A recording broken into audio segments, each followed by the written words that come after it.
So by describing a competency into a number of levels, a person can determine from their own experience and skill where they sit with regards to that competency. For example, in project management, a person might define themselves as being at level 3 against that competency description.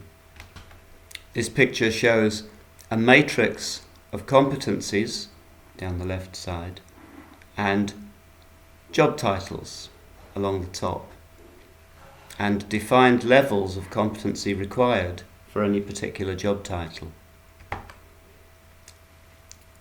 Bring a person into this matrix and we see that against the requirements for the job, the person can appraise themselves with regards to their levels of competency, and optionally their manager might wish to appraise them similarly, and perhaps there would be a weighting between the opinion of the manager and the employee as to which carries most weight within the database. So for the employee, when this is displayed as a chart, we can see the competencies required for the role and those that have not yet been attained. For example, there is a training need there shown in red. And with this data we could, for example, search on training needs. So perhaps who needs customer service training within the organisation. And our database tells us a list of names of people who have not yet reached the required level of competency with regards to customer service for their role.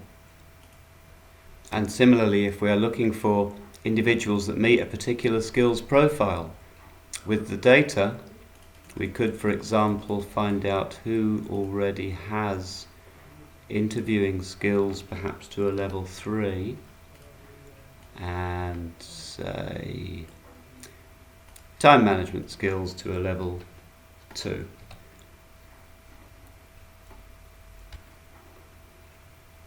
And when we search the database, we see the individuals that meet that particular profile. And of course we can see how we're doing against any particular role.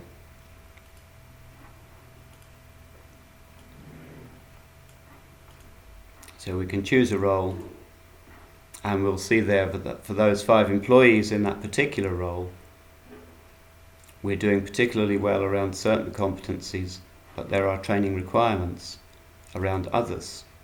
Perhaps we need to arrange some education or intervention for that. And when a new employee is added to the database, they're able then to call up any particular competency description, read it, consider their own self-assessment, and add that into the database. And from that, against the level required for the role, we can determine whether there is any kind of training need.